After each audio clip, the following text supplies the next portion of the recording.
Hello, hello, and welcome back to another episode of The Shadow Side with Safrianna. I am Safrianna Luna, the Queer Spirit Guide, and I am so delighted for my first guest segment of this new program to have Karen Foote, a wonderful friend that I have met along my travels who shares many important resonances, we'll say, and I'm sure we're going to get into that today. So, Karen, if you'd be so kind as to introduce yourself. Sure. Thank you for having me. Um, I'm Karen Foote. I'm a primarily a massage therapist. That was my start, but I'm a spiritual intuitive healer. I own a business in northern New Jersey where I work one-on-one with clients. I also host moon circles and teach classes, etc. All of the smorgasbord of the spiritual healing journey that people are on, I'm happy to support. So. I love that, the spiritual smorgasbord. I'm sure going to get into some of that today too. And I love we share so much in common with how we both do moon ceremony and have the spiritual and intuitive component. But you're more of a body worker Mm-hmm. in trade, whereas I've been more of the mind worker in trade. So it's a fun little overlap. So, and just in case you don't know me, like I said, I'm Safrianna Luna. I am a licensed trauma therapist turned transformational mentor. And like Karen, I love the moon. I just love everything spiritual development and like getting curious about new ways of thinking or being or techniques. So we chose the topic today to leap off with of the spiritual awakening. And I would love to hear kind of your own story a little bit, Karen, if you're willing to share some of it and, just kind of bounce here. Like many of us think that spiritual awakening is going to be this like warm and fuzzy coming into self, and then like everything is just peaceful and at ease and like we've ascended, and that's not really how it is. So I'm so curious about your experiences. Yeah, I mean, I grew up in a religious home, so I always had a belief in the afterlife, in more, in spirit. That foundation was in there. And I had an interest in those things like from the time I was like, I don't even know, like 14, definitely 16 was a pivotal time. But like I was always reading ghost books and astrology books, and I was interested in mediumship and things like that. But I didn't think that I'd be the one doing that stuff. And then I had like a spiritual calling, really, honestly. So it was the end of 2008, and I just felt like I needed to be a spiritual intuitive healer. Like I heard that title and I was like, that's it. And I'm like, well, how does one go about that? And I had met somebody in a course, a craniosacral course, because after massage therapy school, I learned craniosacral. And in that class, I met my future teacher, but she didn't bubble up to be my teacher for like 5 years. Mm-hmm. And then, so at the end of 2008, I had this calling, and then she offered a class on theta healing, which really like catapulted me very far, very fast. And it was amazing and beautiful and gorgeous and just wonderful. And I came home and told my husband, and he was just like not interested. So that's the ugly part of my spiritual journey, you could say, because he dug harder into his atheistic and skeptic stance of his worldview. So that's where, like, they talk about the spiritual journey being messy or the awakening being messy. I can't say it was messy because it was awesome and amazing, but it was messy for my marriage. So yeah, that's my quick summary of that. But like, I just had all these miraculous, amazing, like eye-opening experiences, and I just wanted to have joyful sharing with him, and I got the opposite. So yeah, pretty tragic. That is. But I had a 2-year-old and a 4-year-old, so I wasn't looking to like run away. But if we were dating, I would have. Yeah. Are you still together? Yeah, we are. We're very happily married. We just celebrated 22 years of marriage a couple days ago. But we've evolved together through it, and we've had our ups and downs in those first couple of years, but we've learned to, just work it out. And he's softened in his position a bit, but he's not fully on board. But it doesn't matter as much. Like I cleaned up my own stuff where I needed him to, be that for me. So that's a really, thank you for bringing that up, because I know that's probably vulnerable to look back on. And we often have this idea that in relationships we need to be like 100% matched on like everything of value, and that's not actually quite true. It's more the supportiveness of one another. So I imagine that initial like "Oh, thanks," was like a big moment where things Heartbreaking, probably did, heartbreaking. yeah, Yeah. It was and the first time I ever yelled, "I wanna get a divorce," you know? It was like, I was like, "Well, how am I supposed to stay married to you?" You know, like, "Oh." But yeah. yeah, so what I'm curious in that, like, what was it that you worked on in yourself that allowed you to disconnect and be like, "We can be a unit that is together and we're parenting together and we're in this relationship, but we're able to have our autonomy and our separate beliefs." Like, what shifted for you? Probably took about 10 years or like, you know, definitely the first like 5 were not easy. But my sister early on in that, you know, in the response to that explosive reaction that I was even unfamiliar with who I became in my response to him, um, said, "This is just something you can't talk about with him." And I Mhm. was like, "What do you mean? It's not something I can talk about with him. He's my husband, you know?" But she's like, just like mom and dad couldn't talk about politics, you know, whenever they did, there was a slamming door and my mom freaking out and crying, you know. My dad was like staunch conservative Republican, and my mom wasn't. So that was a problem in their marriage. But it was my sister's advice, and it was so hard. So what I did was I worked on myself. I would always get sessions with my teachers and different people, but the community was my saving grace. So I went out of my way to find community because I wasn't going to get it at home, you know. So yeah, Yeah. I don't know, like there's so many layers to the things I worked on, you know, but the bottom line was I believe that me and him picked each other in this life because we've had many lifetimes before. So that's what kind of kept me sane through it out. I'm like, he has no idea how strong I am. You know, he has no idea what it takes. But but yeah, that's it was hard. It was very hard. But yeah, just peeling it back and me and not need. And he even said, "Why do you need me to tell you that I believe in you? You have your parents, you have your sister, you have your friends." I'm like, "Because you're my husband." Like, so it was terrible. It was terrible for a couple of years.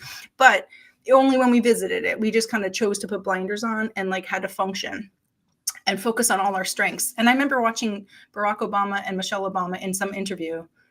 Oh no, it wasn't them. It was George Bush, I think, and his wife, but it was like presidential, you know, and they talked about how to focus on their strengths. That's how they got through their hard times. And I do think Michelle Obama and Barack shared some wisdom too. So it's like between like hearing other people like going through these struggles and who have strong marriages, but don't see eye to eye, like it just kind of gave you like faith that you can get through this. Yeah, that's there are some things that may be deal breakers for people, but it's Mhm. clear that it wasn't a deal breaker as long as you knew you could anchor into yourself Mhm. and still have support. Because it's interesting that this is coming up as a topic. I'm literally currently working on a dating course with two other like therapists and like relationship coaches. And we're talking about all of these things. And some things might be deal breakers for us, but sometimes we put too much weight Mhm. into a romantic relationship Mhm. where it's like, this is my be all end all. Like, I have to have their approval or their support. And no, we don't always need that. Like, Mhm. if we have that community support, and that's Mhm. something, you know, my dear friend Red Moon Eagle and I talk about the wheel a lot. So the wheel being, you know, the four elements, and you've got earth, air, fire, water. You've got the body, you've got the emotions, you've got the spirit, you've got the mind. But the circle that's literally on the outside of the wheel holding all of that is the community. So Mhm. the individual can only function and like spin for so much without that support of that outside community. And we don't always get that. Well, ideally, we don't just get it from our partner, Mhm. right? We get it from a rich variety of people. So I'm glad that you found that. And yeah, like to me, I don't know that I could have done what your parents did with the politics because that to me is a very different conversation. But spirituality, like I'm much more flexible on because we do perceive different types of information. Like I know that to be true. Some of us have all of these clairs, right? We can pick up on subtle information, and some of us don't really have clairs, but we all have an empathy or energy sensitivity in some capacity. Mhm. But what we do with that and whether we use it here on Earth or elsewhere is a very different story. It sounds like your husband's just more like down to earth and grounded here. My last name is Foote because of him. Well, that The irony, you know. But I remember my mom being like, "He's good for you. He keeps you grounded." I'm like, "I don't need to be that grounded," you know. Like I was like, mad about it. And we went to see a therapist at one point for just a brief period, when things got heated enough that I was like, okay, I guess I should like call time out on myself here. And she said, people have broken up over much less. Like, you guys are in a good spot. The fact that you're here and, that you care enough to like work on and communicate was good. So yeah, it's a lot though. It was a lot, but so we've come to a point where we understand the world differently, but the core truths are the same. Like, we are stardust. Like, we know that. And we're amazed by like astrological or more astronomy, not astrology, but, whatever, it's just interesting to, have some common ground in the end. Cause at one point he said to me, you believe in more, but all I believe is what we have right now. So it's that much more important to be with you and to like be together, and I'm like, oh, that actually changed something for me when he said that, because he's kind of like, you believe that we'll catch up again in the next life, but I don't know that we can. I don't know that we will. So let's just live this life to the fullest. So I love that. Yeah. Red and I recently did a talk. We teach on something called vibrational frequency, which is kind of like how much energy you receive here in this life. Mm-hmm. And I can't help but wonder just on this description, if she uses colors to describe it, even though it has nothing to do with colors. I wonder if he's a red or an orange, because reds are here to be in the earth and to experience the life and to not really look up there for more, but to live this life. And they teach us how to be here. And for me, I'm the exact opposite of that, because I'm up here floating all the time. And I would love to have some people to kind of pull me back down and remind me to live and enjoy what's here. So, it sounds like it's been a special way for you to come back to the lived experience, as well as hold this multidimensional reality. Yeah, he gets glimpses of it. He knows. I know he knows it, but yeah, he won't say it out loud. So I'm curious, it's really funny. It sounds like it was the same year, 2008. It was actually 2007 for me when I got my first tarot deck. Mm-hmm. And that was the beginning for me. I woke up one day, I heard a download or spirit tell me I was a druid. And I'm like, what does that mean? So I literally went to the bookstore to see if they had any books. And I came home with a fairy tarot deck. And that was the beginning for me. Came home with a fairy tarot deck and Louise Hay's You Can Heal Your Life, which is like the gateway drug for every intuitive healer I know. For sure. And I just started to get curious, what was going on, but I didn't really unfold into it more until years later. My first marriage, my husband was actually very on board. He also liked druidry, and we literally joined a coven together. It was an eclectic, non-denominational coven, and we did ceremony. And then we split, and I came into a new relationship where it was with somebody who wanted to use spirituality to control. And that was where the awakening really happened, because then it was, is this right for me? I started having to discern more, and it wasn't right for me on that path, but it took me a long time to step out of that. But that, I think, was the awakening part. It was when it got really uncomfortable, it got messy, because it wasn't really that messy in my first little spiritual community. It was just yay, I'm learning. I'm a kid going to school. I have all these mentors. They're teaching me ritual. Yay. I've got my cute little tarot deck. And then it was the shadow work really started. You're looking at other spiritual beings, and are they really spiritual, or are they bypassing? Yeah, man. I'm curious what your stance on bypassing and just what you witness people do with that is. I don't know that I can speak a lot on that, but I just know it brings up 2020 to me, and all of the toxicity that kind of surfaced then. So, but it always boils down to, what does feel right? Does it feel right? Is it inflicting fear or doubt or insecurity, the person who's speaking that? And then if it does, then that's your signal to be maybe not this person. Yeah. So I didn't really put too much.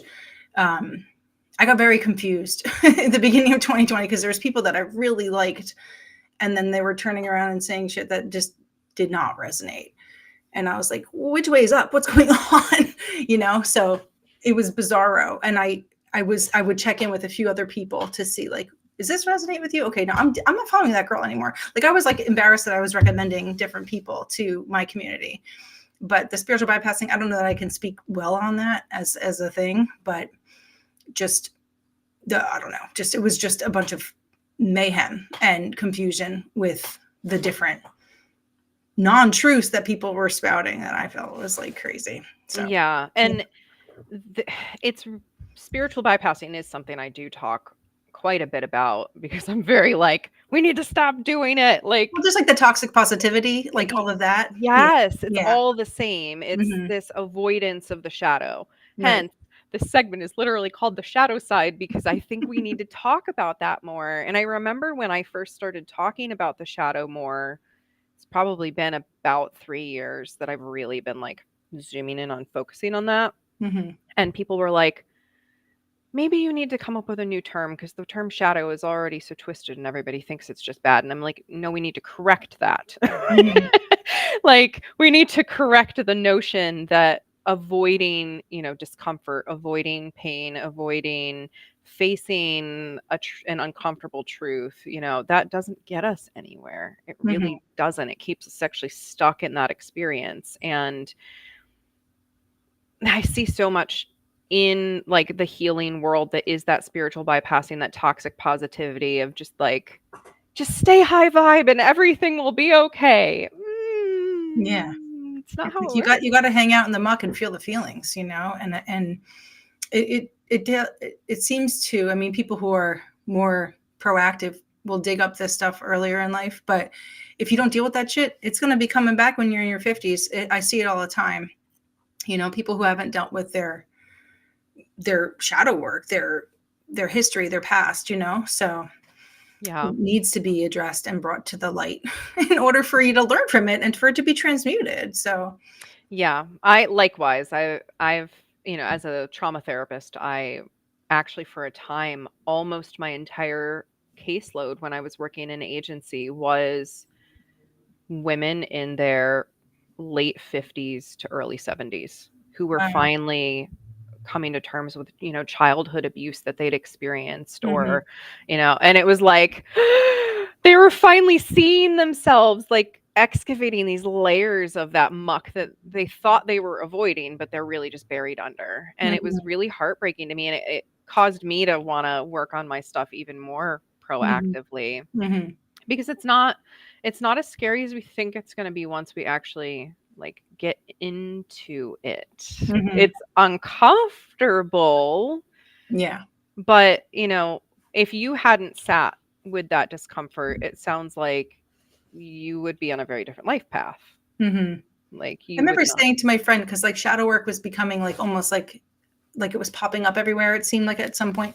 And I said to her, like, I don't know, do I even have any shadows? Like, what have I not dealt with? And whatever. She's like, Karen, your marriage. Like you were dealing with it. And I was like, oh, okay. So it's like, because I'm like, I don't have any like when I met my husband, he actually said, what's your trauma? What's your story? Like, what's your stuff? And I was like, what do you mean? And he's like, did someone molest you? Your uncle molest you when you were little or this or that? And I'm like, no. Like, I really was in a very like little bubble, unlike a majority of the world, so I had to like dig and be like, what are my triggers? What are my triggers? What am I, like, I don't have, like, I'm the baby of the family. So I had a lot of older siblings, teasing me or like watching things that were inappropriate at younger ages and stuff like that, just because of the age range I was in. But I was like, I was really trying to like pull things back. But then meanwhile, I was stepping over the fact that my mother got sick with an autoimmune disease when I was 24. And that was a huge trauma, but I just lived with it because but that's adulthood. So I didn't even address that or even consider that as like trauma until only recently. And I'm 46, Mhm. so I didn't have sexual trauma. I was not a part of the Me Too movement, like I didn't have that. So I felt kind of confused when I was trying to peel back shadows because I was like, I don't know if I have any, like, but of course I do. I just don't have like trauma, like big trauma with a capital T, Big besides my mom capital and T my trauma. husband. Yeah, and that's, I'm glad you spoke to this too, because yes, I am definitely Me Too movement, like survivor of all of those things, Mm-hmm. and it's way more common than it should It is. by a It's so long common. shot. It's ridiculous.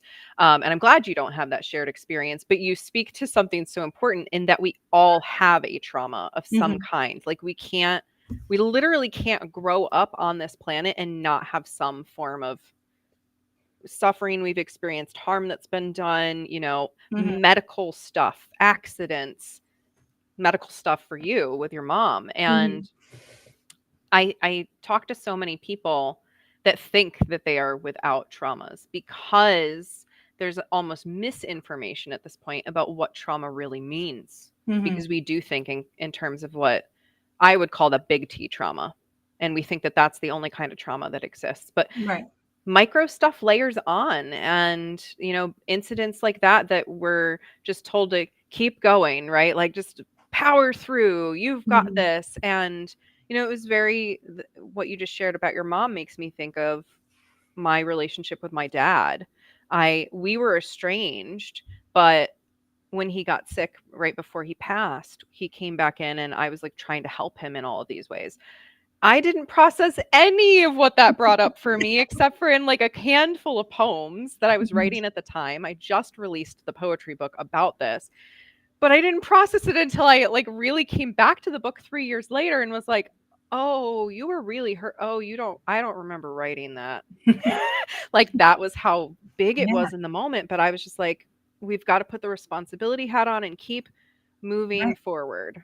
Well, Yeah. when my mom was dying, like in her final like 3 months or whatever, there was was driving around with a seltzer can, a full seltzer in a can that I never opened, and it rolled around in the car the whole summer. And one day it just burst, and I was like, "Well, this is symbolic," like of what I'm dealing with. So like I was dealing with the situation as best as I could. Going back and forth to the rehab center and to the hospital and to the whatever. And then it wasn't until I think May or like maybe April of this year, I was getting PT for my arm, and she was doing dry needling and was doing breath work with it. And the breath work, I just focused on this one needle in my arm, in my hand. And she's like, "What's coming to mind?" Like she could tell because of how my breathing changed, whatever. I was like, "I'm just seeing the port in my mom's wrist, like in her arm when she was like in those final weeks." And then it was like, blue, like it was all of the emotions. And I was like, "Oh shit." Like I've intellectually processed it, but I never let the emotions out. And that was like almost 6 years later before those emotions came out to be processed and to like really feel those feels, even though I always thought I dealt with her, it's like grief is weird, so it was Grief is so interesting weird. to kind of witness it on myself as it was happening. Like, oh my gosh, I guess I didn't cry that hard about that. I was so happy that she passed because she was done being miserable in her body, so I kind of celebrated for her. Yeah. So it was just, I resonate with that very much. yeah. And that intellectual piece, right? Going back to this wheel, like, we can process 1/4 of it in our mind, right? But then Mhm. there's that somatic felt sense of what it was like. Mhm. Like, when I was really diving back into everything with my dad, like the level of stomach cramps and fatigue and just like physical heaviness, I'm like, oh, now I see that, and I didn't see it back then because I was Mhm. powering through, right? I Yeah. had the intellectual, like, "We gotta get this done. We've gotta get through it." But then there is that emotional component. There is the spiritual component and that physical somatic component, and a lot of us just focus on, like, either one half or 1/4. And Mhm. so the layering in, right? Sometimes it does take years to come back to another layer of it, Mhm. but being open to that, like, if we can be open to that, we're going to get there a lot sooner than if we're in that bypassy, like, "No, we just don't look." Mhm. And I have been there. Like, I have so been in that bypassy, like, I just won't look at it. Yeah. And it did not serve at No, all. no. I guess it's like a short-term gain to like not deal, but Yeah, I'm gonna be comfortable right now as much as I can be comfortable right now. Mhm. Yeah. Totally. So, I wanna kinda, like, tie these 2 topics together, but I wanna change the topic a little bit because in our personal conversations, you've shared some about your journey with your child Mhm. and the Board of Education. And I'm wondering if you'd be willing to go there at all. Oh my gosh, it's so crazy. So yeah, Grace figured out that she was Grace when she was just about to turn 15, and she'll be 20 in November. So this is like almost 5 years ago. And whatever, it was hard for us as a family, if it wasn't something that we knew how to deal with or expected to be or whatever, but whatever. So we got through all that and everything was fine. Supporting her happily in her transition. But then like last year, the end of 2022, I heard, rumors of our Board of Ed being taken over by a Moms for Liberty, like extremist majority. So I had to quickly educate myself on all those things because I really was out of the loop. I was paying attention to a lot to the election and things like in 2020, but I kind of, once everything was cool, like I kind of dropped away from caring and paying attention as much. So I had to get up to speed on like with the stupid Moms for Liberty. And I imagine people who are following you are on board. If they're watching this and disagreeing with you, you're in the wrong place, my friend. So yeah, so then I was like, oh, I should speak, and so I went up there and spoke in like March, and whatever, I spoke about my family. Oh, that's funny. Someone says that they transitioned out of being a Grace. Yeah, I thought it was cool because her name before was Gregory. That's her dead name, but it's my husband's name, so it's not dead. But so yeah, so I just became like an advocate. Like I had like this fire in me, and it was really crazy. Like I remember my one friend, my intuitive friend, she's like, Joan of Arc is with you. And then it became like Joan of Arc. If you look into Joan of Arc, part of why she was burned is because she was wearing men's clothing. Mm-hmm. So it was pretty cool to like have in the light. Like I really did feel her presence and her fire. And my friend's like, you have righteous anger or righteous rage or whatever it's called. So I coordinated a bunch. I used all my business skills, and with me and a whole group of other concerned parents, we put together a huge action of getting the community involved, and we succeeded, and we ended up having the board flipped in November of last year, but it really was a part-time job. So I don't know what aspect you want to ask me about, but that was like the quick summary. Like I just put all my Canvas skills, made pretty slides, so it was digestible information for the public to consume. And then somebody who was going to be eventually running posted it because she's like, she was ready vocal. She's like, people ready don't like me, I don't care. So I didn't have to have my name on it. But eventually, like I got more and more public about it. And I like helped design their cards. I canvassed. It was crazy. It was so crazy. What a year. But now there's like, there's other towns that have takeovers around here. So the work isn't done yet, but at least our community has been flipped to a better, healthier, non-dysfunctional board. Yeah. I mean, this is a topic that I'm very passionate about. And I'm curious because, again, you kind of shared, like, I had no idea that we were going to kind of have this come up as a family. So, for me, I have lived and breathed queer culture pretty much my whole life. I didn't have names for it, but like all of my friends, we were different when we were like 11. We knew it.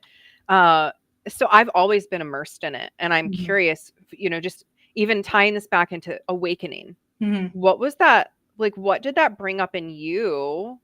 Because you went the side of like, this is my child, and like, I'm defending my child, and these other really misaligned, unhealthy, toxic people are coming in and spreading a false narrative is what they're doing. And so 100%. You chose to stand up. What was that like in you as you came to confront this thing that you never knew you'd confront? I don't know. I think in the beginning when she came out, I was kind of like, oh no, now we have to tell people, like I was just like, I didn't want attention for it and whatever. And I kind of knew I would probably become like an advocate in some way, but it wasn't until I was met with, hearing the board say the things that they were saying and the way they were acting. And I guess when I went to speak up the first time, I don't know, then I became like a regular, like I was like speaking every month for like a few months in a row. But I remember looking at the board president and thinking, he burned me in another lifetime, like F him, like I felt like we had a revisit. Like we circled back to each other, and I was kind of like, F you, this time you're not burning me down. So yeah, it was like a big adrenaline rushes and like kind of craziness. Like, I think I had a burnout like happen in June of this year. And I think it was just probably a catch up from all of last year because I was so involved, and it was so much adrenaline and so much, just like that high blood pressure. I went to a meeting for the first time last month for the first time in like, since the new people were like sworn in, and or maybe the second time, I don't know, but they were trying to run the clock because the jerks invited Moms for Liberty people back for this meeting because we were having a new superintendent. So I guess that they were trying to like stake their, I don't know what, but they were stupid and very disorganized. So we were running the clock trying to block them from speaking because local people could speak before out of town people could. So I went and but the whole time my blood pressure was up again. So it's just like, oh, I haven't missed this feeling, just being in this room. And then someone was like, you're going to speak, right? And I was like, no. And they're like, no, you have to speak because we have to waste time. And I was like, okay. So I spoke about Perks of Being a Wallflower because that's one of those banned books that is ridiculous. If you've never read it, read it. It's such a good book, regardless of the controversy behind it. And the controversy is just because people are, there's a little bit of a sex scene that was a rape that happened, but that's not the focus of the book at all. So it's just annoying, but I didn't expect to be it. But once I was it, I kind of loved it. So, but it was not for long term because it would be too much. It would be that's a lot of nervous system activation. Yeah. And it's like, thank you for owning that piece of like, the first initial thing that came up in this was like, oh no. Because that is our reality right now. And I think that a lot of us are afraid to talk about that reality. That how many conservative families are there out there that have had a queer person in the family come out that has internally made them question their beliefs, but then externally they've been like, but if I choose to side with this, I'm going to lose, all of my support from all these other people because I'm in this system that believes this way. Yeah. Right? Like, oh my gosh, what a big thing that so many people are having to confront. And many people would just be like, no. Like, again, that suppression, we're just going to quiet this down. Mm-hmm. We're just going to pretend it's not there. We're not going to look because it is uncomfortable, because there's such stigma and such misinformation and such hatred and us versus them around I know anything having to do with the queer community. And it seems like from the time she came out in 2019, so it got to be in that cultural, like, common punching bag, to be the trans community is now like now the safe thing to hate. Yep. And you're like, what? So I remember my sister being like, how are you right now? Because there's so much like anti-trans things. And I'm like, I don't know. Like, I guess I'm like, she was going to Rutgers. Like she was in a safe place. Like I was never really worried for her safety, but it's annoying to think that there's people that just decide that they don't like, but whatever. It's not something I can get used to, I guess, but I am used to it. Like, it's just like, whatever, you just live your life. Like, most people aren't terrible. So, but I wasn't worried about judgment of other. I mean, I was just like, because I knew I would be loud about it because I know my personality, and you're like, oh man, I'm going to talk about this. But I already annoyed people and lost friends during 2020 with my, taking a stance on BLM and not liking Trump, that I wasn't really worried about losing anybody. Those that could stick around for that probably be fine. And they were. I get lots of supportive posts from her, and people are always like, how's Grace? So I don't feel any worries in that sense, but it is ridiculous. Like, I don't like the fact that there's a collective punching bag in the trans community, and it's really, really sad. And I just cry about loving her all the time, and she's just like, thank you for loving me so much. I'm like, I just don't understand how some parents don't. Like, that's just mind blowing to me. It is mind blowing, and it continues to go back to this religious trauma piece, collective generational wound of, this is the rigid one right way to be, and if you are not this, we're going to cast you out. It's like the ultimate abandonment wound, and it just continues to perpetuate this harm. And that's why I get loud and vocal about religious trauma and queer issues and all of this, because so many people are silenced, and there needs to be some voices that are speaking. So thank you for all that you have done to speak on behalf of the trans community. And it's not easy. No. And and people are way too interested in my kids' genitals. I just don't understand that. Mm-hmm. Oh, I remember I went to grad school to be a therapist, and I remember there were several older people in the program, like older than me, 10, 20 years older than me in the graduate program. And I don't even remember what class it was, but somehow this older gentleman got on the topic of one of his trans friends who is not trans non-binary, and he literally didn't know if they were assigned female at birth or assigned male at birth, and it drove him bonkers. And he brought it up in class, and I remember being like, what are you like, do you have strong sexual preferences that you'll only like be with one type of genital set? Like, why do you need to know? Are you trying to hook up with them? Like, what's, and he's like, no, it just bothers me that I don't know. And I'm like, wow, what does it matter? Yeah. Literally, what does it matter? It doesn't. That's, it's crazy. I'm just like, don't worry about that part, like what is it of your business? Yeah, seriously. And to be trans does not require a any reconstructive anything. No, and the surgery could So be very painful. So it's like, just so you, and like, whatever. She found another trans girl who's just like her. They're very happy. yeah, They'll do exactly. whatever they want to do. It's not my business. But we can support people in making their own autonomous choices about themselves instead of trying to shove them in boxes. Right. And that's what I Oh love my about goodness. people like you, that we can just like let people live unless they are being hate filled and Mhm. trying to eliminate, strike fear in, diminish, harm, etc. Like Yeah. Make we wrong. Like, don't make them wrong, that like they're not wrong.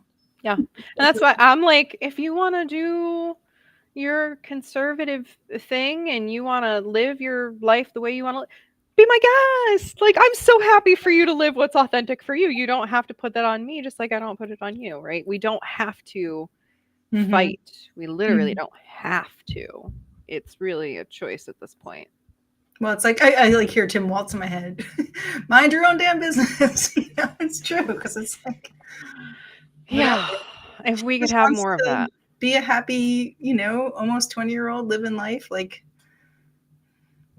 why should you care? She just wants to live her life and be happy. And if transitioning to being a girl made her happy, what's the issue with that? Yeah. The school didn't do anything. Oh my gosh, the rumor of the schools doing surgeries, Oh my, and I'm like, what are we doing? that's Like, what that's literally, what are we doing? I was a public school teacher. I know that no school is organized enough to be doing no. anything of that nature, especially not in like a week. The talking points for the stupid haters are all about parental rights, and it's like, yeah, man, if your kids were felt safe with you, you'd be the first to know. And my kid came to me right away and said, this is who I am. And there was like, I think, 3 days later, she said she figured it out 3 days before. But like, if your kid's not telling you, maybe check your parenting, maybe check yours. So the fact that these parents get all up in arms about it is just a reflection on like what shitty parents they must be. Yeah. So I mean, I've had both students and therapy clients. That's the exact story. Like, yeah. my parents are sitting around the dinner table watching the news, and every time something queer comes up, they make a remark and they use a slur, and I don't feel safe in my own home. Like, how Mhm. many times I've heard that story is shocking. Yeah. Not okay. No. And we need more love and acceptance in the world.